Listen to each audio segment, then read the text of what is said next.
poquito que la propuesta las es esto, preguntas, compartiendo. Mirá, Ya de paso te pregunto así como que nombrás esto del clown y te asombra.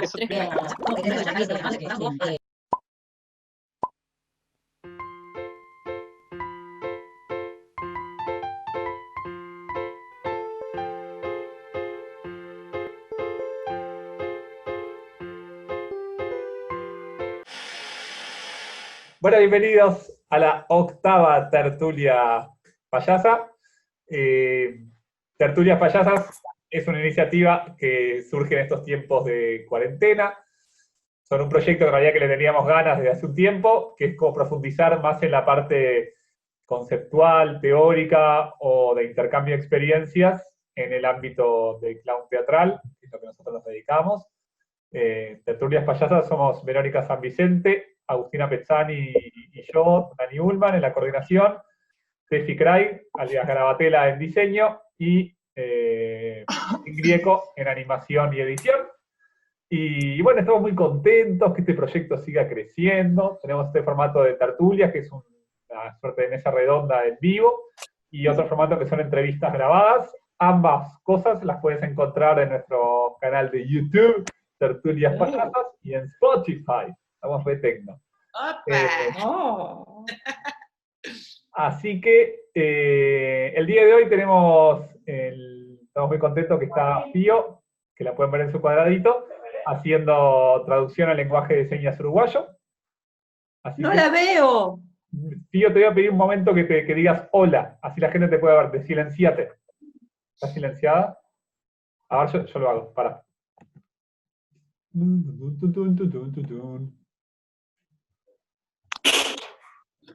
Decí hola. ¡Hola! Hola. ¡Hola! Perfecto. Me voy al silencio de nuevo. Bien.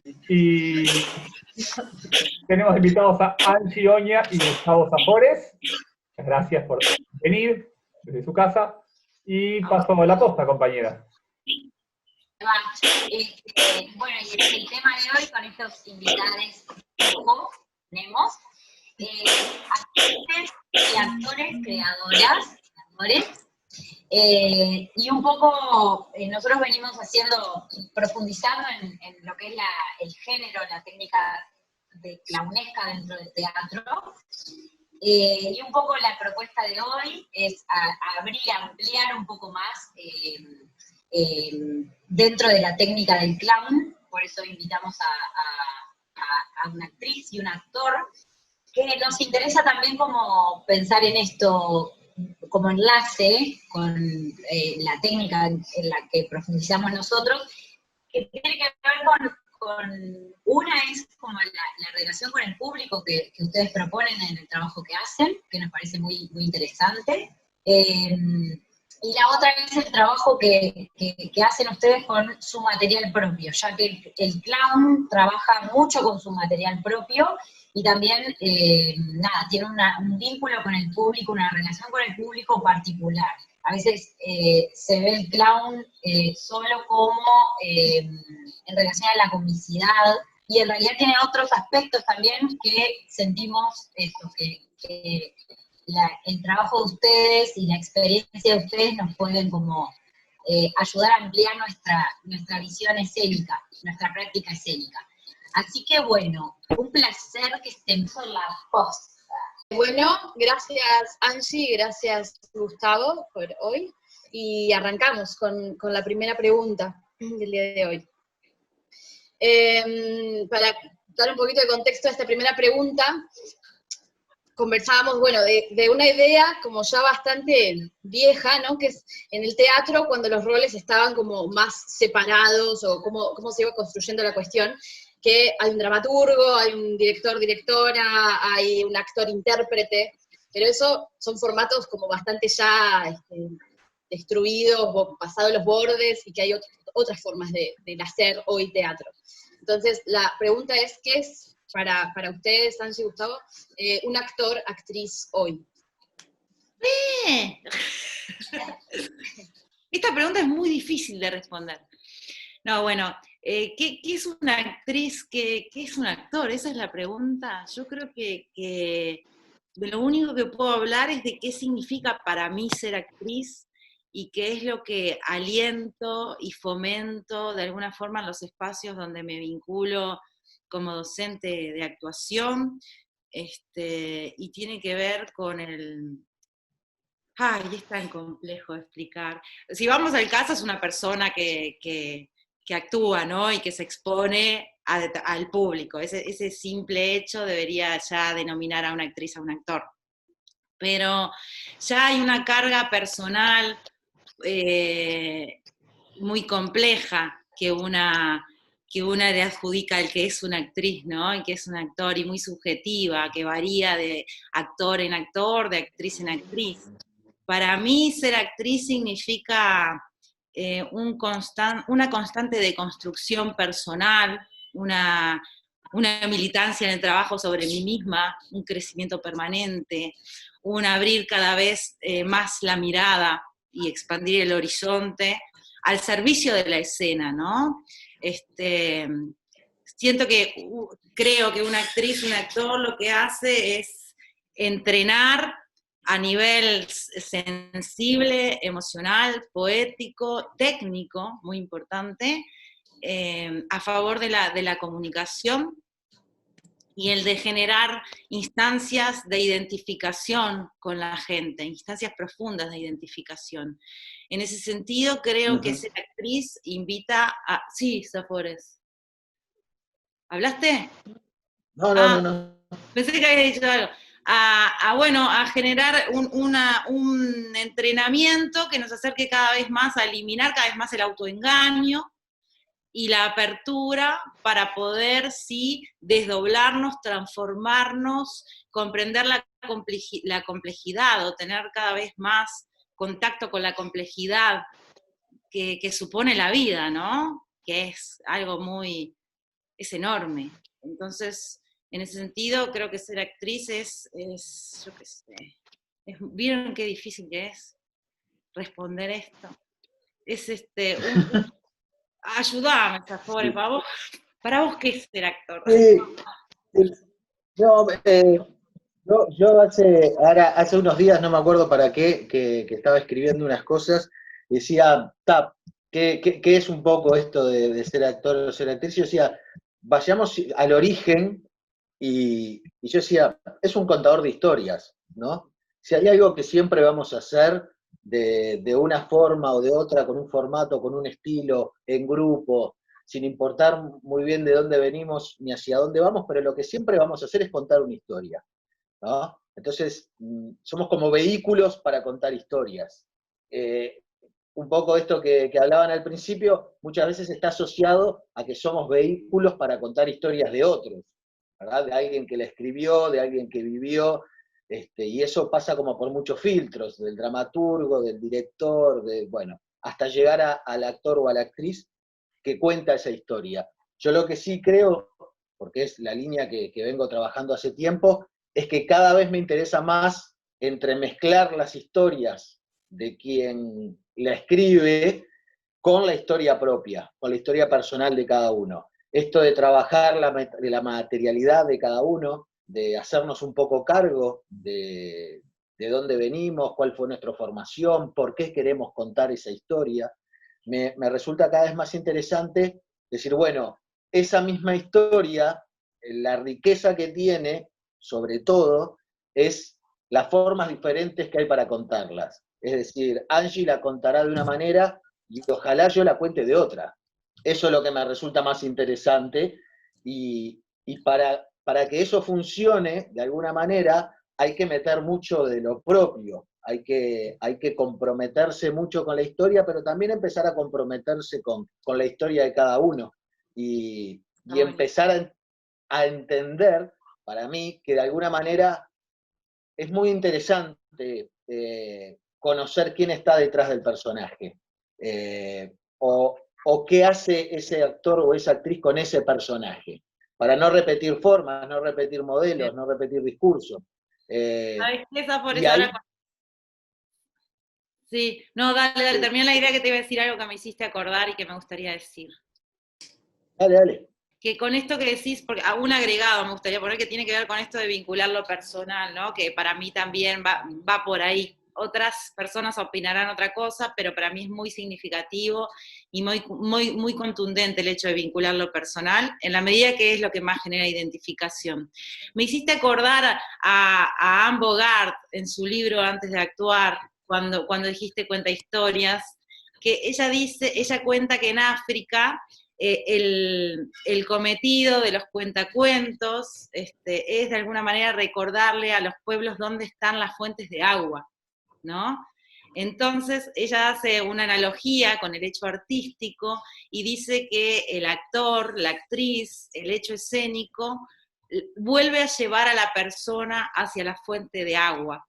Y en ese sentido creo que una actriz, un actor es una persona que trabaja sobre sí, porque soy actriz, sobre sí de tal forma que va como yendo a capas cada vez más profundas, que son capas que a veces en el cotidiano no habitamos, ¿no? Entonces vamos a ver a una actriz, a un actor o a un hecho escénico sustancioso y esa persona en escena actuando nos conecta con algo nuestro que está muy en el fondo y que de alguna manera aflora como el agua que cuenta Anne Bogart en su libro tan bonito, y es muy hermoso. A mí me pasa muy seguido como público, de agradecer ese momento donde alguien actuando te trae algo sustancioso, profundo, que vuelve a aparecer gracias a que alguien te lo enseña. Eso está buenísimo también. Y todo esto hace que lo que se está representando de alguna manera, o presentando, me gusta más hablar de la presentación y no de la representación, siempre tenga algo diferente. Yo pongo el ejemplo, ¿no?, de los clásicos, digo, con Verónica creo que lo llevamos a ver algún día a trabajar, y yo digo, a mí me resulta interesante ir a ver un Hamlet, o para ver qué hace ese actor con Hamlet, por ejemplo, porque ya Hamlet lo conocemos, si no leo el libro, y me encanta la historia, y me parece fascinante la escritura y todo lo demás. Ahora, ¿cómo traducimos eso que es literatura a los cuerpos y al espacio? Y ahí tiene muchísimo que ver la opinión y la historia de cada intérprete. Y no hablo de la dirección, ¿no?, sino hablo de una cosa más, porque la puesta en escena o la versión es otra cosa. Yo me refiero a la traducción, a lo que yo voy a hacer con este Hamlet. ¿Qué opino yo de ese Hamlet? Para mí, ¿quién es? ¿Cómo es? ¿Y dónde están los puntos en contacto que yo le puedo encontrar con mi historia? Porque de alguna manera, cualquier obra que presentemos, cualquier texto que presentemos, siempre va a hablar de lo mismo. El teatro universal siempre habla de lo mismo, va a hablar de la muerte, va a hablar del amor, va a hablar de Dios y de poca cosa más, ¿no? Los conflictos van a ir siempre por ahí, entonces todos conocemos esos conflictos, lo importante es decir, bueno, cómo cada intérprete, cada actor, cada actriz lo pasa por su historia para que suceda esto que dice Angie, para que en un momento en la presentación el espectador sienta algo más que la historia. Hay algo más ahí arriba que se está poniendo, y creo que depende mucho de eso, del compromiso que tenga el actor y la actriz con hacer suyo, no el texto, sino la historia. Cómo yo cuento esa historia. Yo la quiero contar de una determinada manera, y ahí aparecen los estilos, y ahí aparecen las formaciones, y ahí aparece que un Hamlet lo podemos contar de una manera clownesca, o lo podemos contar desde una manera clásica, o lo podemos contar de mil maneras. Pero hay que hacerse cargo de eso y tener muy claro por qué lo estoy contando desde ese lugar. Entonces me parece que el trabajo nuestro pasa un poco por ahí también, por ponernos un poco por delante de la historia para decidir cómo contarla. Creo que va por ahí. Y en relación a esto que vienen diciendo los dos, está como saliendo la próxima pregunta. ¿Cómo trabajan ustedes en el proceso creativo con el material propio? A ver, yo creo que siempre como intérpretes estamos poniendo de nosotros para interpretar, ¿no? Pero hablo de este otro material, por ejemplo, pienso en Ser Humana, ¿no? La obra de Angie, y en todo tu trabajo, Gustavo, con la autoficción. Bueno, hay que poner material propio bastante. ¿Cómo es el proceso? ¿Cómo trabajan con ese material propio para llevarlo a la escena así? ¿Arrancás o arranco? Arranque, Angie Oña. Siempre yo, ¿no? Bueno, a mí me parece que a mí me gusta pensar que, a ver, la autoficción es algo que a mí me fascina, y cada vez que voy a ver una obra donde actúa Gustavo, una obra de Sergio, una obra que sea autoficción, me parece alucinante, cómo conecta, ¿no? Directamente, cómo tiene otra, yo qué sé, tiene como una impronta súper directa. Y una cosa que me pasa es que siento que en todos los trabajos que hago, y sobre todo Ser Humana, no dejó de ser no sé cómo decirlo, pero como una autoficción al revés, ¿no?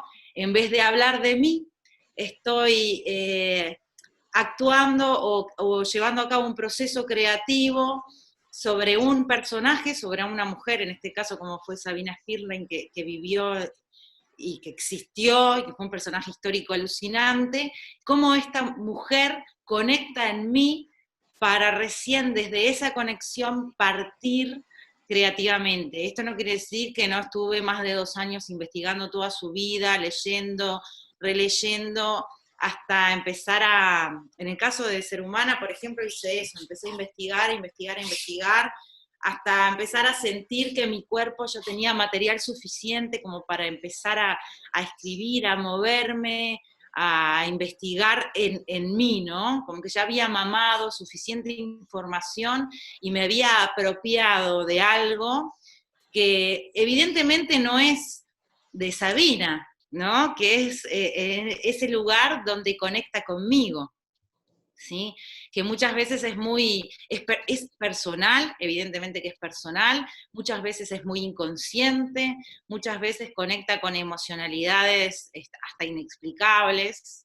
Bueno, si es emocional es inconsciente, pero entonces a partir de esa fusión entre esta persona y yo, es donde se genera ese punto de contacto, donde empiezo a poder moverme con libertad.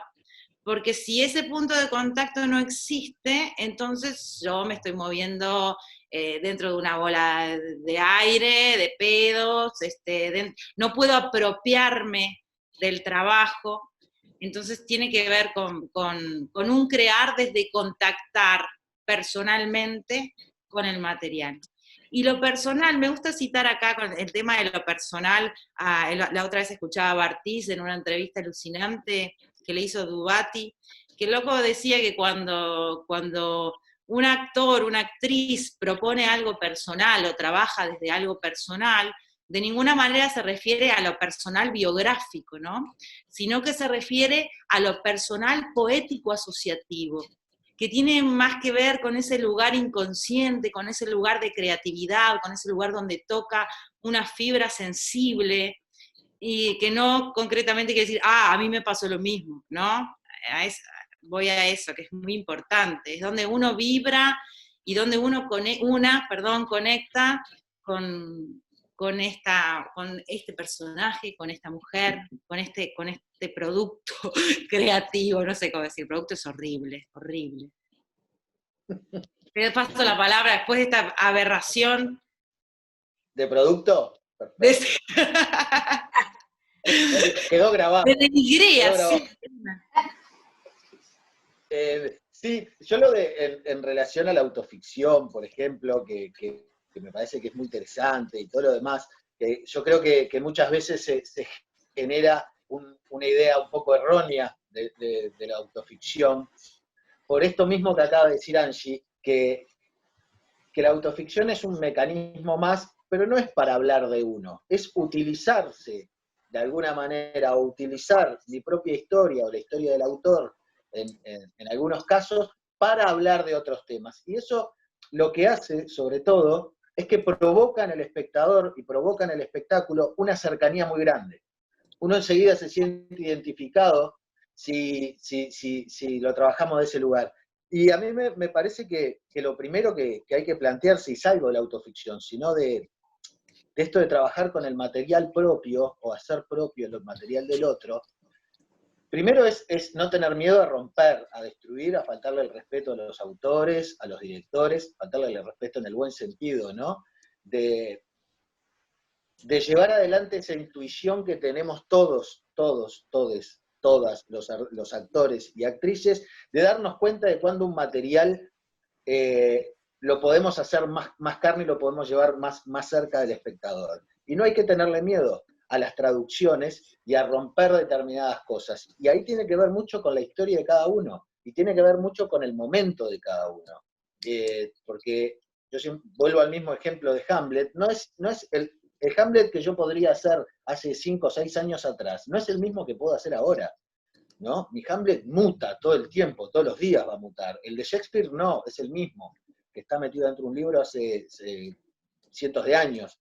Entonces, primero eso, no tener miedo a romper y estar absolutamente abierto en el proceso de ensayos a lo que pasa en el día a día. Yo no me afilio a la idea de Stanislavski de cuando entramos al ensayo nos sacamos los zapatos y dejamos nuestros problemas afuera. Yo creo que los problemas los tenemos que tirar para adentro, trabajar con los problemas, y en este caso dárselos a Hamlet, y decirle, mirá, Hamlet, vos tenés un montón de problemas, yo también tengo un montón de problemas, entonces de alguna manera te los doy y a ver qué hacemos con esto, porque vos tenés problemas con tu madre y yo capaz que también tengo problemas con mi madre, y me parece que en este caso es igual de importante que yo, en vez de hablar de Gertrudis, hable de mi madre, porque estamos hablando de una madre y estamos hablando, entonces, no tener miedo a esas destrucciones, sobre todo en los procesos creativos, en los procesos de ensayo, porque eso nos va a acercar muchísimo. Y hay una cantidad de reglas, si se quiere, si se pueden llamar reglas, para esto de la autoficción o de la no representación. A mí me gusta más hablar de la no representación, que es de sentir al espectador, meterlo dentro de la escena. El espectador juega un rol fundamental en esto.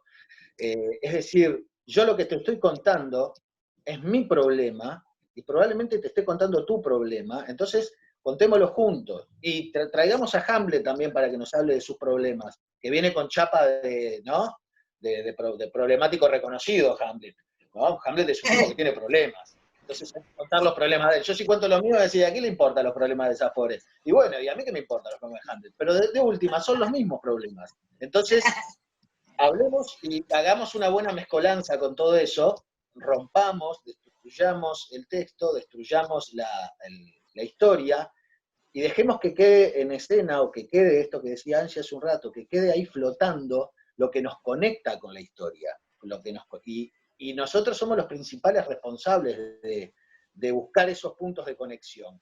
Y así como buscamos esos puntos de conexión, eliminar los que no nos conectan. A mí, si no me conecta un personaje de la obra, o no me conecta una escena, o me parece, se va, no está, porque para mí no es importante. Y nada peor es que nosotros estemos representando, no digo ahora presentar, sino representando algo que no nos parece importante, que no nos mueve ninguna fibra. Entonces, ante eso en el proceso creativo hay que destruir, y no lo digo de una manera romántica, destruyamos, no, saquemos, tachemos, cambiemos, y no tener miedo, para mí, a esto de que se entienda de que uno está poniéndose por delante de Hamlet o de Shakespeare. No me estoy poniendo por delante. En esa conexión que decís, Gustavo, se da algo muy loco y muy hermoso que se puede apreciar en el vivo, ¿no? En el aquí y ahora de la escena, que es cuando esa conexión surge, se desdibuja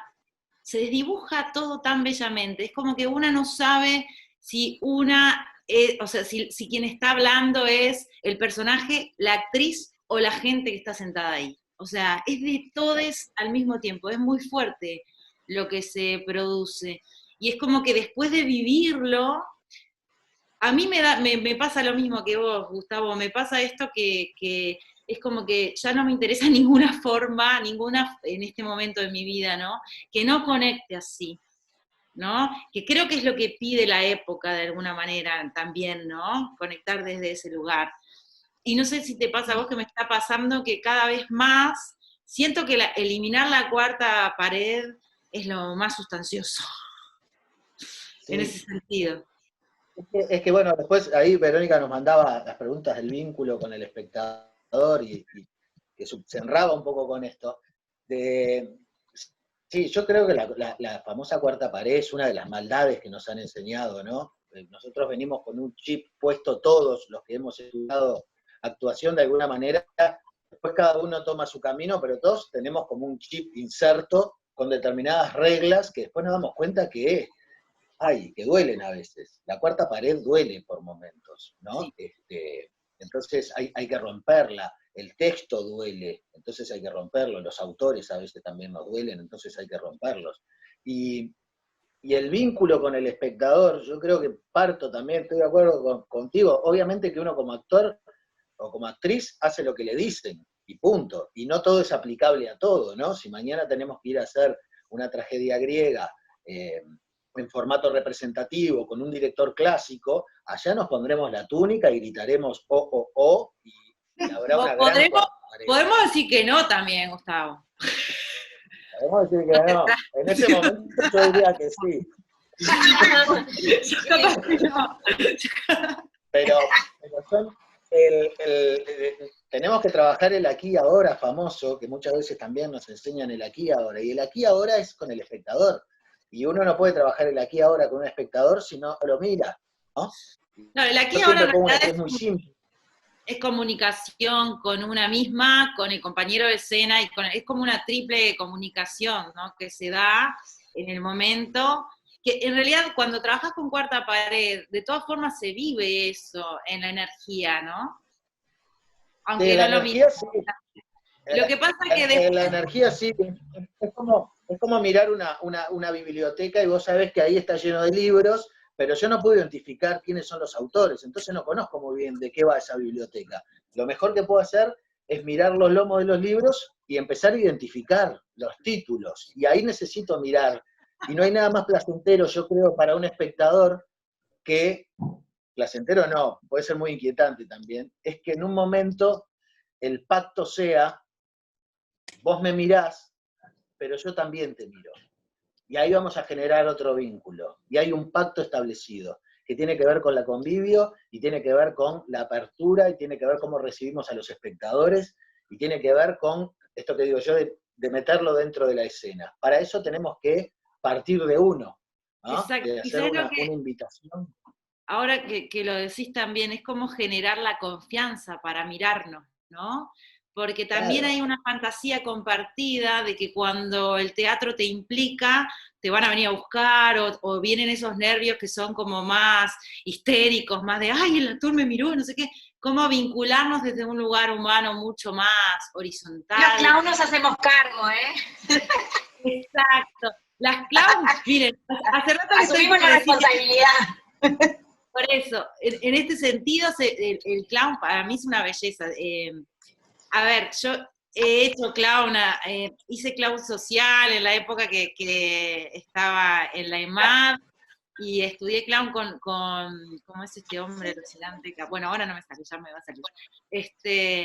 Y el vínculo que me dio el clown, o el entrenamiento clownesco, y sobre todo haciendo clown social y en hospitales y todo, yo creo que mucho de lo que hoy puedo hacer en escena lo mamé de ahí. De ese pasaje por el clown y el contacto que el clown te exige con la gente, la honestidad a cara de perro, ¿no? Y esa belleza de encontrarse desde ese lugar. Creo que, por ejemplo, en Ser Humano hay algo que por momentos es muy clown, que me lo dio el clown. Igual ahora que hablas de verdad, creo que es un buen momento para introducir la tercera pregunta, Dani. Bueno, ahí voy. Planteamos en nuestra reunión previa a la tertulia, siempre pensábamos, ¿no?, las preguntas, el tema, y hubo una pregunta que nos disparó como un montón de cosas entre nosotros. Y esta pregunta es, ¿qué es la verdad en escena? Y bueno, es como muy abierta. Y aclaro un poquito que nos creó como esta cosa, bueno, ¿qué es la verdad? La verdad es que es todo mentira, pero es un pacto ficcional, y todo. Bueno, pero a su vez, ¿por qué nos interesa más por ahí que una obra de teatro, como la tuya, Ser Humana, que está basada en la vida de una persona, o sea un libro, una película? ¿Por qué nos interesa más una obra de arte cuando dice basada en hechos reales, o inspirada en la vida de no sé quién? Parece que conmueve un poco más, o que conmueve de forma diferente, ¿no? Y ustedes también dicen que trabajan tomando mucho de material, bueno, de la persona, del actor, del intérprete. Entonces, ¿cuál es el valor de la verdad en escena? ¿Por qué parece que esto conmueve de una forma distinta? Ahí me parece que habría que diferenciar lo real de la verdad en escena, que son dos cosas distintas, ¿no? Basada en hechos reales y como una carga histórica, y cuando hablamos de verdad en escena, hablamos de creer en lo que vemos, en realidad, ¿no? Entonces, creo que volvemos a lo mismo. A mí como docente me pasa que encuentro la verdad en las estudiantes, en los estudiantes, cuando hay una implicancia personal, ¿no? Entonces, es imposible que se genere una verdad en escena si no hay implicancia personal. Y volvemos a lo de hoy, ¿no? Personal no es biográfico, personal es pasional, anda a saber qué cantidad de cosas es personal, emocional, es inconsciente, es consciente, pero que implicado directamente. Yo creo muchísimo en el valor de la implicancia. Y el valor de la implicancia, creo muchísimo en el valor de la implicancia para todo en la vida, desde la sociedad en la que vivimos, etcétera, etcétera, ¿no? Y creo que en algún punto carecemos de implicancia. Vivimos una espantosa falta de implicancia que tiene que ver por momentos con el miedo a asumirnos profundamente, porque vivimos en una sociedad que es bastante superficial y es muy triste vivir así. Es desesperante. Yo no sé cómo sobrevivimos en esta realidad, que es una construcción insólita de lo que podría ser en verdad la vida, ¿no?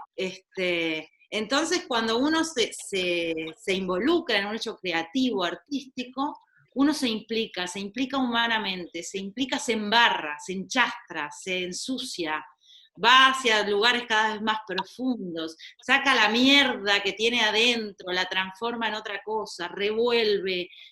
Eso es implicancia, y lo personal, bueno, esto que decías, la verdad tiene que ver con el conectar con esos lugares, ¿no? Que son esos lugares que identifican, que de los que hablábamos hace un ratito Gustavo, y son esos lugares que nos reconectan.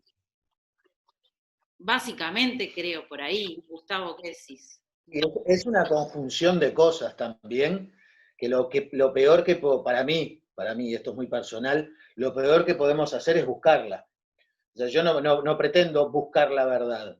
Digo, no la busco día a día en mi cotidianidad, no estoy pensando, la gente me está creyendo, no me está creyendo, estoy haciendo las cosas porque de última es buscar una aceptación, y no, creo que es una conjunción de cosas que tienen que ver con el aquí y ahora de la escena, que tiene que ver con evitar la representación, estar muy abierto y buscar pequeñas fisuras, todas las funciones, todos los ensayos, para no repetir, no tener miedo a eso, y sobre todo, por lo menos en el tipo de teatro que yo hago, es permitirnos el error. Bienvenido el error. O sea, cuanto más nos equivoquemos y más humanos nos mostremos allí arriba, eso es la verdad. Ir para atrás y para adelante en la historia. Por eso yo decía que no es aplicable siempre, pero sí yo creo que la verdad tiene que ver también con la honestidad, con la implicancia, esto que dice Angie, es un combo, ¿no? A mí lo mejor que me puede pasar es que me digan, mirá, no me gustó nada lo que vi, pero lo sentí verdadero, honesto, creíble, porque yo creo que en la no representación uno está ahí de verdad, no hay discusión, ¿no? Uno no busca una representación de algo para que sea verdadero, eso es imposible. Yo si voy a ser Hamlet, no voy a pretender que nadie ahí se crea que yo soy Hamlet. Si alguien se cree que yo soy Hamlet, estamos en un mar de problemas. Yo lo que quiero es que en un momento el tipo se conmueva y se meta conmigo en una historia. Entonces, eso es la verdad. Y ese es el aquí ahora y el vínculo con el espectador y con los compañeros de esa. De que y de que hoy no va a ser lo mismo que mañana. Y para ser conscientes de que hoy no va a ser lo mismo que mañana, tenemos que tener muy claro qué es lo que está pasando hoy. Y para mí el trabajo del actor y de la actriz en escena es estar disociado todo el tiempo. Yo no me como la pastilla esta de, no me puedo sacar el personaje de arriba. Entonces me tengo que internar si no me puedo sacar el personaje de arriba. O me tomó el personaje. Yo no quiero que me tome nadie, yo quiero estar muy lúcido y manejar muy bien lo que estoy haciendo. Y creo que la verdad va por ahí. Creo que es eso, es como una conjunción de cosas que en los últimos años lo hemos ido perdiendo, porque nosotros no nos olvidemos que el teatro antes era la antítesis de lo que es ahora, o el teatro como lo conocimos, ¿no? En este chip que nos pusieron, ¿no? No existía que se apaguen las luces, no existía la fantasía del telón y de la cuarta pared, no existía esa disociación que hay entre el intérprete y el público, ¿no? Estábamos todos en un mismo plano y estábamos todos conviviendo en una misma instancia contando una historia. Después algunos fenómenos decidieron que había que apagar los teatros, había que iluminar a los actores, que había que poner al pueblo lo más lejos posible en vez de tenerlo lo más cerca posible, ¿no? El teatro se iba a hacer de noche. Entonces empezamos como a ocultar el artificio, ¿verdad? Ocultemos los cambios de vestuario, ocultemos la entrada y salida de las patas, todas esas cosas son un invento. Antes el teatro no era así, antes se veía todo y nadie pretendía ir a creer que lo que estaba viendo eran personajes, eran actores que estaban representando un cuento, una historia. Es más, que generalmente se repetía muchas veces y vos ibas a ver siempre la misma historia, ¿no? No había 500.000 obras como hay ahora, ¿no? En la antigua Grecia vos ya sabías que ibas a ver el mito de tal cosa y ya sabías lo que ibas a ver, sabías cómo iba a terminar. Entonces la verdad ahí era en cómo se contaba eso y qué fibra te movía.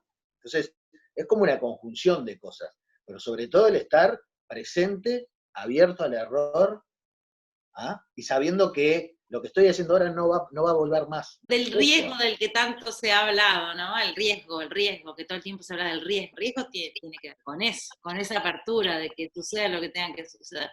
Una cosa re importante que es como también me parece, ¿no? O sea, la verdad puede suceder en cualquier estilo, no es que la verdad sea propia del naturalismo, ¿no? O sea, puede ser la cosa más absurda del mundo y ser muy verdadero escénicamente. Y bueno, y otra cosa que iba a decir, pero ahora no me acuerdo. Bueno, esta conjunción fundamental de material propio y técnica, ¿no? Porque es muy importante la técnica, no es que tipo, uno ya siente, ¿no? Y tiene la verdad ahí, entonces sucede la verdad, no, es una confusión y esta cosa que decías Afores que a mí me resulta fascinante, de estar muy despierto y que de esta complejidad, que uno está actuando y sabe si está mal puesta la luz, sabe si a una persona le está pasando algo, sabe, o sea, está pensando en presente. Muchas veces está anticipando a cosas que pueden suceder en esta apertura al error, no por miedo a que sucedan, sino porque te das cuenta que está pasando algo que necesita que reacciones de otra manera. Y eso, estar despierto requiere la apertura a la complejidad que significa el hecho actoral, que no es el romanticismo del cual se habla de creer en lo que hago y eso, no. Y convertirme en el personaje, ¿no? Es estar ahí como estamos todos, más allá de esto, del estilo, es estar ahí, estar abierto a estar ahí, y que también creo que esto tiene que ver con desmitificar una cantidad de cosas que no son reales, que nos alejan del público, nos alejan de la comunidad, y nos ponen en un lugar como si fuésemos una especie de semidioses, ¿no? Yo por eso me peleo a muerte cuando la gente se enoja cuando suena un celular. O sea, no te podés enojar si suena un celular en la sala, no te digo que lo integres, si sea una fiesta, obvio que molesta, quizás, en algún momento, pero yo creo que no nos puede afectar ese tipo de cosas porque nos aleja, o no dejamos entrar gente después que empiece, pero bueno, creo que tenemos que ser mucho más permeables para que la verdad esté ahí, si no es un artificio todo, ¿no? Yo puedo entender que a un cirujano que está haciendo una operación a corazón abierto le suene el celular y lo moleste, pero nosotros no, nosotros estamos haciendo una presentación que no pasa nada si tenemos que hacer un parate o acomodar el cuerpo. Y eso tiene que ver con lo que dice Angie, que es con la formación, con el oficio, ¿ah? De estar muy despiertos y de integrar, esto volviendo al clown, ¿no? Esto nosotros hablamos como si fuese algo todo el tiempo. El sonido del celular en medio de un espectáculo clown le puede salvar toda la noche, levantar infinitamente, ¿no? Es lo mejor. Gracias al estar despiertas y despiertos en escena, todo se transforma en algo provechoso. El ser humano pasó 1000 veces que cada error que hubo cayó en momentos que gracias al estar dispuesta a que sucedan las cosas, se pudieron acomodar alucinantemente y hasta dejar un gusto más sabroso al momento, ¿no? Y pasó de todo, de todo, pero nunca pasó algo que haya arruinado algún momento, y desde celulares, bueno, la típica de los caramelos, de todo, la lluvia intensa que en el techo de chapa casi que no se escucha nada, bueno, nada, en fin. Sí, y en esta línea que Gustavo hablaba del artificio, ¿no? Y justamente como, bueno, esto que viene aconteciendo, que hay un artificio y tampoco como cuál es la línea, o como pregunta, ¿dónde comienza y dónde termina la actuación? ¿A vos o y yo? No, andá vos que venís bárbara. ¿Qué sé yo? ¡Qué peleón! En ese sentido, empieza en el escenario y termina cuando me voy. Es como decía Pavlovsky, ¿no? El teatro y la actuación es una tarjeta de un pase libre con entrada y salida a la locura, ¿no? Uno entra a delirar un rato y a trabajar, y uno se va, y cuando se va ya no hay más oficio o trabajo o no. Yo qué sé, sí, en el proceso, de repente, en el proceso de construcción de un personaje, cuando sucede esto, que una le presta o conecta con cosas que empiezan a mover historias y energías personales, pero hay mucha conciencia de que eso es para el trabajo, porque también está el mito ¿no? La cosa esta que decía hoy Gustavo, de el personaje ¿cómo era que se Tomó el personaje. Me tomó el personaje, se apoderó de mí. Eso, para mí eso es cualquier cosa, o sea, es un trabajo, es un entrenamiento, uno tiene que tener, María Zambulla siempre decía, hay que estar muy clarito de la cabeza, ¿no? Y muy sanito de la cabeza para actuar. Y para tener claro cuáles son los límites. Y creo que a mí lo que más me fascina es el desafío de implicarme cada vez más personalmente y meterme más hondo y hondo y hondo y hondo. Ese entrenamiento que lo siento como el de los músculos, que me fascina ir a ver cómo la gente va a los gimnasios y agarra cada vez más peso y se pone gigante, ¿no? Pero este sentido al revés, es como sacarme escudos, ¿no? Sacarme limitantes, y cada vez más. Eso para mí es lo más apasionante de mi entrenamiento actoral. Y de repente en otra época, cuando era guacha, capaz, cuando conectaba con cosas mías, sentía como en mis limitaciones, ¿no? Personales, me sentía más como afectada, o de repente había veces pavadas, ¿no? Que una tiene de pequeña, que no quería como tocar algunos temas, no quería sanar algunos temas, hasta esta pavada llegué a sentir cuando era yo empecé a estudiar a los 13, ¿no? Actuación. Y había cosas que yo no quería revisar porque pensaba que me servían para la escena, y qué pavada tan grande, una piensa tanta pavada en su vida. Ahora es como todo lo contrario, estoy como copadísima en meterme en mis abismos. Siento que hay una cosa que es muy beneficiosa de este arte, que es debe ser uno de los poquísimos artes que nos vinculan tan en profundo con nosotras mismas y nosotros mismos, que tiene como un beneficio secundario, de trabajo personal y de crecimiento, y de esto que decíamos hoy, de amplitud de la mirada, ¿no? Uno cuanto más entrena, más se da cuenta de lo enorme que es todo, menos sesgado está, y más dispuesta a más cosas. Y creo que tiene que ver con eso, con ir cada vez más adentro, y ya no hay miedo ahí. La pregunta, me quedé pensando cuál era la pregunta inicial, porque me fui bastante de la pregunta, pero tiene que ver con esto de la verdad, no verdad. A pesar de esto, ¿no? De dónde termina, ¿no?, la actuación, ¿no?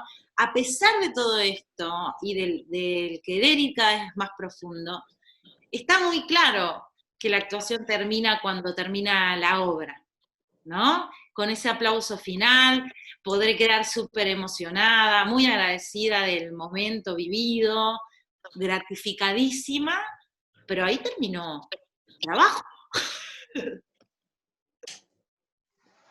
Estoy de acuerdo. Tiene también con esto de diferenciar la representación de la actuación. Yo creo que actuamos prácticamente todo el tiempo, ¿no? En pocas instancias uno no está actuando, porque tenemos tantos yoes por ahí que ninguno de nosotros es el mismo acá que cuando ahora esto termine y se vaya a cenar con su familia, o estamos, ¿no? Representar y actuar no es lo mismo, uno actúa, y cuando termina esto que dice Angie, termina la presentación, termina una parte de, y uno como actor o actriz sigue alimentándose, seguís un poquito, ¿no? Todo el tiempo asociando, buscando, que no tiene que ver con esta enfermedad de me tomó el personaje, sino de estar eso, muy abierto y muy perceptivo todo el tiempo. Yo cuando inicio un proceso de trabajo sé que me va a llevar meses y meses pensar y actuar de determinada manera para buscar cosas. Yo me he encontrado haciendo mandados o viajando en ómnibus y rengueando como Ricardo III para ver si la gente me miraba, si era, ¿no? Y eso es una forma de actuar todo el tiempo. Después, en el teatro o donde sea, está la presentación que empieza y termina. Pero después los procesos es esto que dice Angie, ¿no? Con Ser Humana, que te lleva meses y meses de búsqueda todo el tiempo, y ahí uno también está buscando la forma de actuar, ¿no? Y metiéndose en lugares diferentes, y es un juego. Yo lo tomo como un juego y me divierte mucho también. Pensar como el personaje y actuar como el personaje fuera de la escena, mucho durante un tiempo. Conscientemente, por eso digo, no es, uy, no me di cuenta y estoy rengueando por la calle, me tomó el Ricardo, no. Lo hago a propósito y es una búsqueda y es un ejercicio que no se limita solo a los ensayos o a las funciones, ¿no? Uno está todo el tiempo buscando esa actuación. Y es un juego. Entonces, yo una vez, creo que fue Veronese, una vez que dijo, lo que deberíamos tratar de hacer, y que es muy difícil, es cuando uno va, él decía, en un metro, bueno, pongámosle en un ómnibus, y viste que vos vas sentado en el bondi, y de repente empezás a ver una situación 3 asientos adelante, una conversación o una situación que está pasando y te colgaste. Te colgaste y empezaste a mirarla y a observarla, y no te querés bajar porque querés saber cómo termina. Y esas personas no están representando, pero para vos están actuando. Para mí es una actuación, decir, qué bien que lo hacen, ¿no? O cuando uno va caminando por la calle y ve determinados tipos de personas que decís, genial, yo quiero hacer eso, ¿no? Buscar esa forma, me da como el tipo se para, como mira, y no está actuando, ¿no? Pero uno está todo el tiempo buscando eso, y lo lleva al cuerpo y lo prueba, y le queda en algún lugar, en algún registro, ¿ah? Y porque yo creo que el actor y la actriz tiene que estar asociando las 24 horas del día, todo el tiempo tenés que estar robando, tenemos que ser buenos ladrones, ¿no? De ver qué podemos sacar de todo lado. Y eso también es una forma de actuar, si se quiere, no de representar, ¿no? Después todo ese material veremos qué hacemos con él. Pero sí, yo por lo menos estoy en ese canal todo el tiempo, y me divierte mucho, ¿no? Ni lo veo tortuoso ni obsesivo, me divierte, lo tomo como un juego, que es lo maravilloso que tiene nuestro oficio, poder hacerlo. Y también esa cosa, está buenísimo lo que decís, apoyo todo eso, me parece fantástico y me siento súper vinculada a eso. Y una cosita que no deja de ser loquísima y extraña, que es muy artodiana, ¿no? Es muy de Artaud, que hay momentos en donde una siente actuando que es más una misma que la vida misma, ¿no? Entonces, también está esa cosa insólita de que el espacio escénico nos da la oportunidad de bucear nuestras verdades no habitadas en el día a día. Y ahí ya entra un grado de complejidad mayor, pero alucinante para esto. A pesar de todo, dentro de la ficción, ¿no? Sucede esto. Bien. Y preguntarles un poco así como resumido, porque me imagino que cada proceso ha sido, bueno, muchos procesos creativos que han tenido cada uno de ustedes, pero bueno, preguntarles por alguno en particular de obras, procesos creativos, ya haya dirigido o estado en escena, bueno, un proceso creativo que les sea muy significativo y les haya hecho como todos nos generan cambios, pero uno en particular que les sea significativo, que quieran compartirnos. Sí, ahí te gano yo, Angie. Voy primero. Porque a mí, yo cuando empecé a trabajar la autoficción y todo esto, tiene que ver con esto que decía Angie, de irse sacando cosas. Yo encontré que esta forma de actuar, no de representar, sino de actuar, me sacaba muchas mochilas de arriba, me sacaba mucho peso de arriba, ¿no?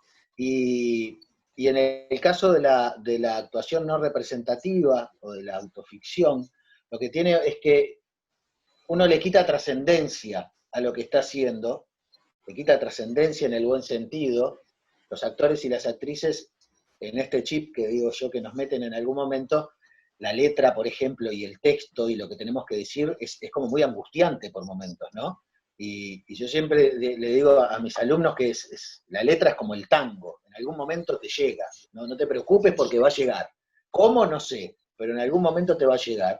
Y yo recuerdo que haciendo Tebaslan, una obra hace ya unos cuantos años, yo estaba con esa gran angustia porque era mucho texto, mucho, había que hablar mucho, y el texto no llegaba, no lo teníamos, y nosotros, junto con Bruno, que éramos dos nada más, faltaban menos de 2 semanas para el estreno, y no teníamos letra, nunca nos habíamos sentado a estudiar la letra, y el director, nosotros ensayábamos en el Solís, y ese mismo día, por eso voy a contar esto porque me parece que resume, ese mismo día en que con el negro Bruno habíamos acordado, ni bien llegar al director, decirle, bueno, todo muy bien con esto, pero danos la letra porque nos queremos ir a estudiar el texto porque nos sentimos en pelotas, ¿no? Estamos muy asustados, tenemos muchos nervios.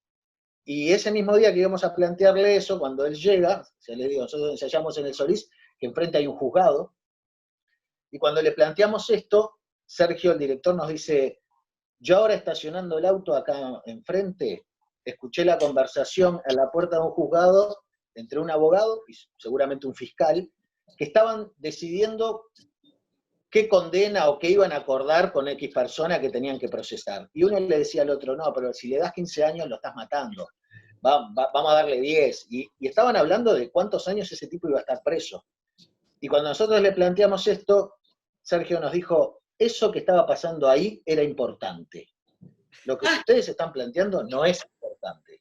No estamos decidiendo sobre la vida de nadie, no va a pasar nada, más acá o más allá, vamos a hacer lo que tengamos que hacer.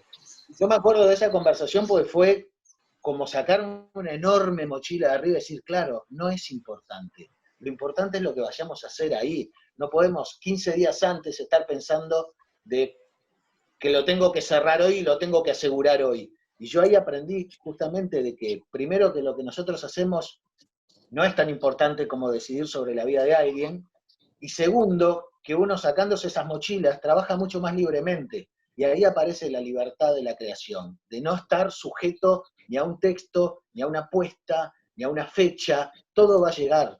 Lo mejor que podemos hacer es sacarnos esa mochila y confiar. Creo que también va por ahí, ¿no? Con la confianza.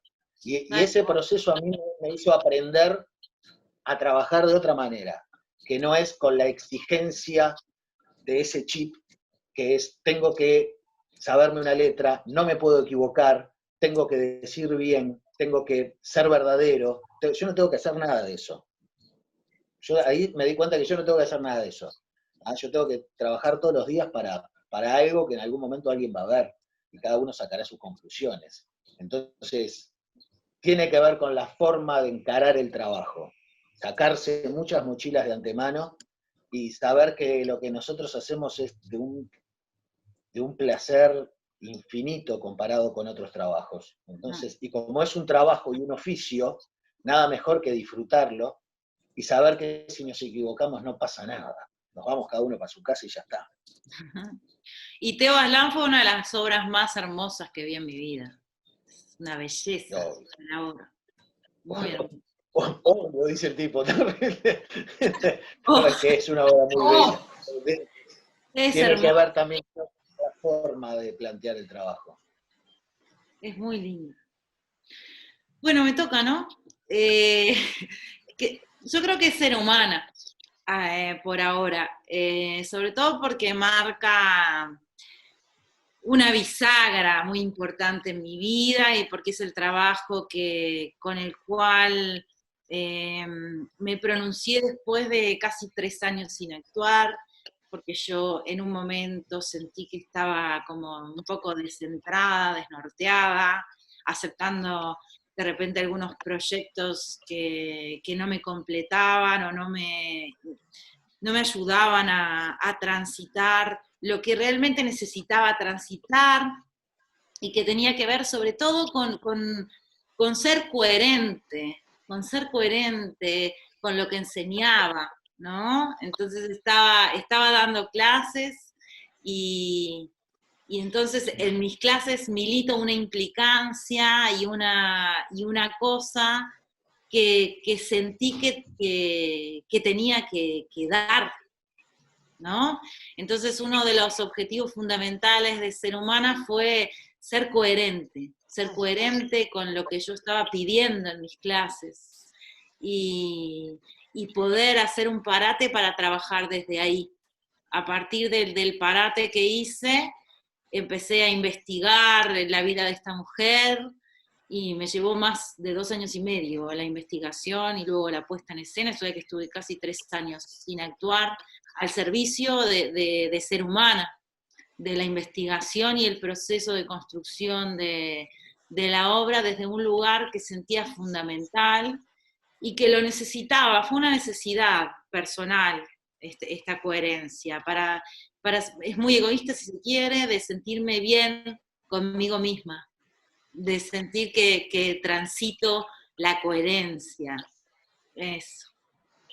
Y creo que fue el primero de algunos trabajos que haré en ese sentido, aunque ahora estoy transitando una angustia bastante grande que no sé para dónde voy a agarrar, chiquilines. No sé para dónde voy a agarrar.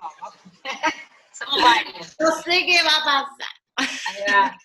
Pero esto, Angie, que decís, me dan ganas de curiosear esto con ustedes, cómo se llevan con esto de, ¿no?, la coherencia de lo que hacen en escena. Hoy justo con una alumna estuvimos como intercambiando de eso, ¿no? Bueno, pero ¿qué estoy diciendo? ¿Que estoy siendo parte de qué? ¿Cómo se llevan? ¿Cómo es ese proceso en ustedes? Con las obras que hacen, tanto las que crean ustedes como las que son invitadas a participar, ¿no? Que es bien diferente. ¿Qué proyectos dicen, bueno, no, esto no va conmigo ahora? Me imagino que dependerá del momento, pero ¿cómo es ese latir en ustedes? ¿Vas vos o voy yo? Voy. Yo creo que también tiene que ver, a mí me parece que eso tiene que ver un poco con los años, ¿no? Con el camino. A medida que uno empieza a caminar, puede empezar a tener más herramientas para decidir. Yo he dicho muchas cosas que no y después me di cuenta de que tendría que haber dicho que sí. Una cuestión de aprendizaje y también saber cuándo uno es funcional a un proyecto de otro, cuándo uno es funcional a algo que de repente no nace de uno, pero por eso yo decía hoy al principio, somos contadores de historias y a veces nos toca contar una historia que no nos interesa, pero también es parte de nuestro trabajo y también es un ejercicio para mí es un ejercicio muy bueno de repente meterse en un proceso que no es propio, pero que uno se siente funcional y sabe que aporta a ese proceso. Es esto es igual que en el fútbol, ¿no? A mí me gustaría jugar clásicos todos los días, pero de repente tengo que jugar un partido que no lo quiero jugar y sé que lo tengo que jugar, pero sé que tengo que jugarlo a muerte. A mí me pasa eso, o sea, difícilmente yo no agarre un trabajo.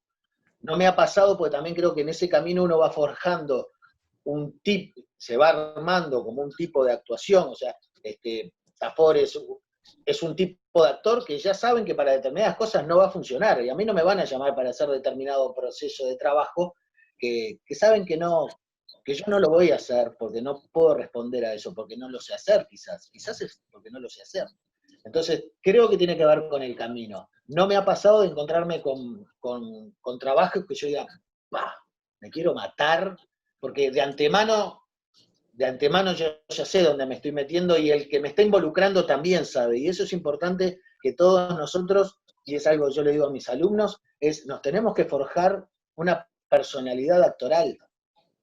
Tenemos que buscar cada uno dónde está su fortaleza, sus debilidades y defenderlas a muerte y hacer el camino desde ahí. Y después, difícilmente vos te veas involucrado en un proyecto que no tiene nada que ver contigo. Difícilmente.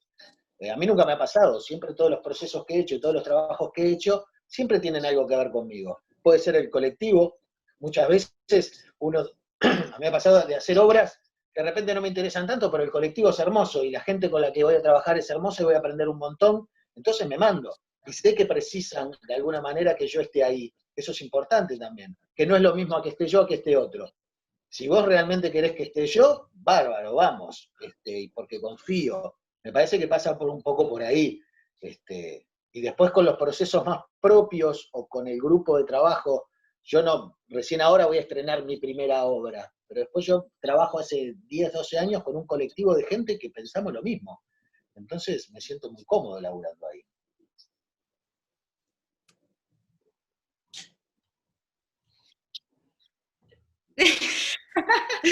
Bien, lo que dice Gustavo, lo que dijo Gustavo al principio es muy importante, que uno, también su tema de los años, ¿no? A ver, esto se aprende haciendo, esto es fundamental, ¿no? Entonces, cuando uno arranca, tiene que hacer, y tiene que hacer mucho, y tiene que probarse en diferentes lugares, hasta ir, y se va redescubriendo y se va descubriendo en la medida que hace. Porque si uno no hace y una no hace, todo queda en el lugar de la fantasía o de las ideas, que no tienen nada que ver con lo concreto del hecho actoral, que es algo muy concreto, ¿no? A mí me gusta mucho lo concreto de la escena. Y para concretarse, una necesita transitarse. Entonces, qué sé yo, me ha pasado decir que sí a proyectos que me daban un cagazo bárbaro, que de repente que los materiales, el material en sí, lo que transmite la obra, no es algo que a mí me llame la atención y que incluso a veces hasta me parece innecesario, porque hay una parte de mí que es como, tiene una implicancia política social más grande, no política partidaria, sino política social más grande. Esa parte de mí, de repente hay trabajos que no le gustan.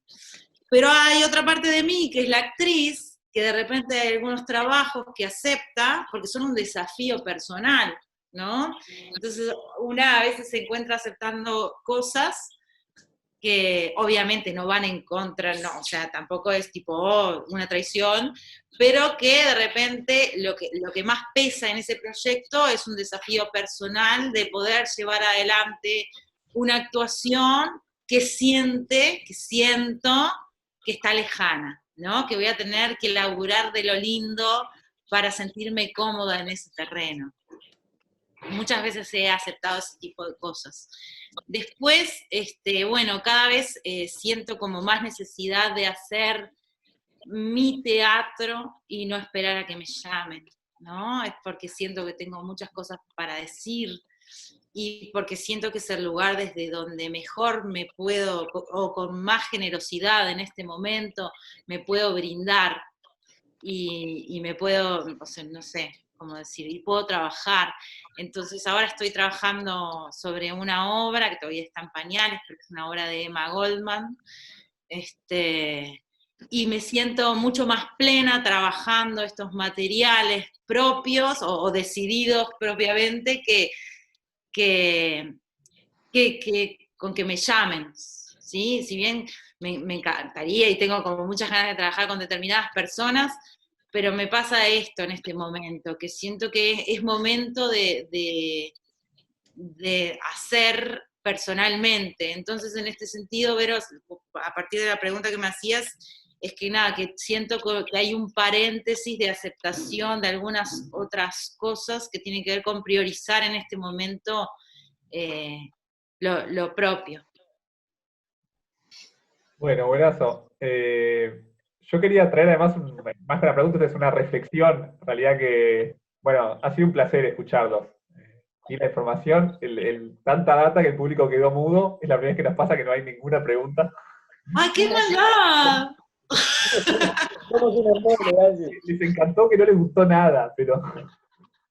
no, en realidad la reflexión que quería traer es esto de que, bueno, estas tertulias payasas, y de alguna forma como el lenguaje que nosotros más trabajamos y entrenamos es clown teatral, y bueno, Angie, vos la contaste que tenés experiencia en clown, Gustavo entiendo que no tanta, pero es increíble como la similaridad de los lenguajes, ¿no? Como cuando vos ponías esta metáfora ahora de cómo yo, si sé que hay una biblioteca ahí, quiero ver el lomo de cada libro, quiero ver a cada espectador de los ojos en pila de cosas, desde la búsqueda del material donde a nosotros nos conmueve, es como que estuvimos hablando de lo mismo, eso como que me sorprende mucho y ha sido como una constancia en todo lo que ustedes han dicho.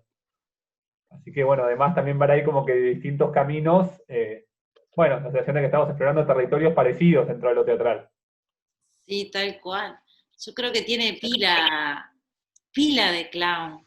De hecho, bueno, cuando estudié Meisner con Iñaki, ¿no? Iñaki Moreno, Iñaki siempre le dice a todo el mundo, y de hecho es algo que digo mucho, es importantísimo para mí que la actriz, que el actor tenga cierto fogueo en el clown. No para dominarlo, sino porque el entrenamiento en la disciplina sensibiliza un montón. Y esa sensibilización es como combustible hermoso en escena. Es muy lindo todo lo que da el universo clown. Es muy lindo, es re lindo. Y el contacto que genera, el lugar desde donde vincula con la gente, ¿no? Como público, a mí me fascina el clown, me fascina. Y me hace conectar con zonas que es divino que se animen, ¿no? Que pasa eso, que el clown lo que tiene es que anima, ¿no? Que anima algo que está ahí, que a veces está como, no sé, me sale la imagen de un charco que no se mueve, estancado, ¿no? Y te viene el clown y te lo hace subir, y te lo reanima, y es bellísimo lo que genera humanamente.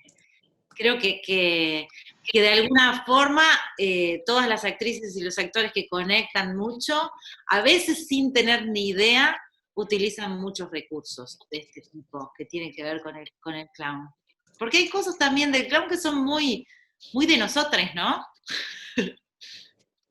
Pero de nosotros antes de olvidarnos de lo que somos, ¿no? Exacto, sí. Sí, es muy genuino de la comunicación desde otro lugar que no es el lugar de la palabra, que no es la racionalización, sino que vincula más sensiblemente, emocionalmente. Y ahí se enciende el cuerpo, ¿eh? Está de más eso, porque ahí es donde uno se olvida que es una cabeza con dos patas y que todo el peso está acá, sino que se vuelve a sentir desde la piel, se vuelve a encender el cuerpo. Y creo que si hay algo que nos hace falta es eso, es vivir más en nuestro cuerpo y menos en nuestra cabeza, estar más sensibles a nivel psicoemocional. Bueno, ahí nada, van llegando comentarios, pero todos más bien de agradecimiento, diciendo que no hay preguntas, solo muchas gracias. Así que, pues eso, muchas gracias Angie, muchas gracias Gustavo, y a todos los que han estado presentes hoy acá, en esta tertulia payasa. Y hasta la próxima. Gracias. Gracias a ustedes. Muchas gracias. Placer, Afores.